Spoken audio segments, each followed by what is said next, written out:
Hello everyone, and now welcome to another game, this time on Cloud Kingdom. I do know I'm giving you guys a large injection of STC gameplay. It's actually more of a double-edged thing for me as well. I get to study some of the best Terran players and play in the world, and hope to learn a little bit of something when I do my own Heart of the Swarm live stream.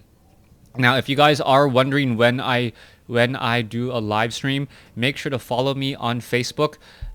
Just search Crota. There is a fan page there. Also, you can follow me on Twitter. It is Crota_US West.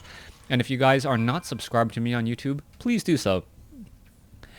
We are going to see STC spawning as the red Terran player here at what I will call the 8 o'clock or 7 o'clock position. Meanwhile, on the top right-hand side of the map, we do have a blue Protoss barcode man here at what I will call the 1 or 2 o'clock position. Now, Terran versus Protoss, and Terran versus Protoss has really changed in terms of the gameplays and the strategies that I've seen. So far, STC maybe just be trying to win a lot of these games very, very quickly. And I guess I'll say he's trying to work on his quote-unquote short game, as having a variety of different strategies is always very important in tournaments. If you ever play in an MLG, or if you ever play in large tournaments, or have ever had a marathon session of StarCraft, you understand that the longer the games are, the more it takes out of you. So if you can rest in between games, it really, really helps.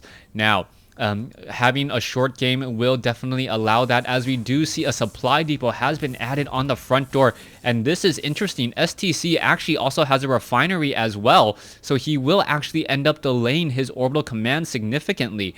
Now, this looks like a 1-Rax expand with a supply depot there to finish off the wall-in, but in fact, with the refinery in play, he is not going to be doing his expansion. He will actually be teching fairly hard. Let's take a look at what the Protoss player is doing instead. Protoss getting up that cybernetics core. You can see that the assimilator does have 3 probes on gas, and now I am waiting to see what will happen next. It looks like the Protoss player going to forego that early zealot, and without an early zealot, there's nothing that STC really has to worry about in the early game, as it's generally a zealot stalker pressure that does a lot of damage early on. The stalker now being chrono boosted out, only needing 32 seconds to build instead of the typical 42, as Marines are now getting themselves into position. Alright, 1 probe at a Zelnaga tower here. Engineering bay now being established by STC. So STC making it look like he doesn't want his opponent to establish up a fast expansion. Unbeknownst to him, this might be a little bit of a mind trap here, saying that, seeing that the Protoss player most likely thinks that the command center was built inside here to lift off and land. Now, will he fall for the bait and place down a Nexus? Or no, he is actually going to go higher up into the tech route as well. STC now getting up a Twilight Council and also going for a Nexus. This is a bit precarious and a little bit dangerous, as the Protoss army is now a little bit unfocused. You can take a look how many probes, actually a fairly good number of probes are still mining right now. Almost two probes per mineral patch, and then still a full amount on gas.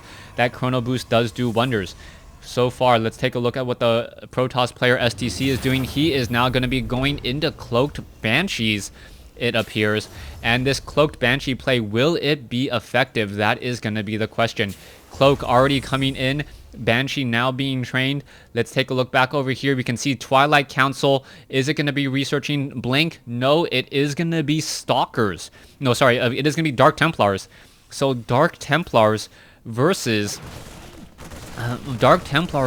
Cloaked Banshees, and who wins out in that engagement? That is a bit of a toss-up, as you will see, as the Marines are now getting back up onto the high ground. We are now adding in a reactor here. STC needs to train up some beefier units, and we'll see what that will look like. We can see now a command center also being placed down. The Nexus is actually faster here for the Protoss player, and both sides with rather small armies, but very, very far down the tech path.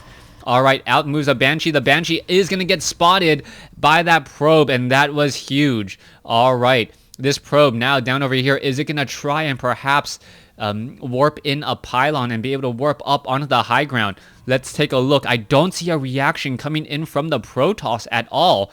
And that could be a mistake. If he was not aware of the minimap, this could be a bit of a problem, as probes are now going to be falling. There's one probe, there's two probes, there's three probes, and now down goes a sentry, most likely. Yeah, sentry getting taken down very easily, as the stalkers are now warping in. Dark Templars now coming in as well, but who will deal the necessary damage first? All right, Banshees going after some probes, able to take down some more. It looks like the kill is already up to 8. It is going up to 9 now, and now into the 10 range. Double-digit kills. One of them was a sentry. Let's take a look. Are we seeing Dark Templars? Yes, Dark Templars are making their way and running amok inside the base. SCVs are repairing that supply depot. There's a scanner sweep. The Dark Templar, is it going to be able to fall? Yes, both of them will fall. And STC deals the necessary damage and takes the victory here. A rather fast, short game once again for the STC. Thanks for watching. Thanks for listening.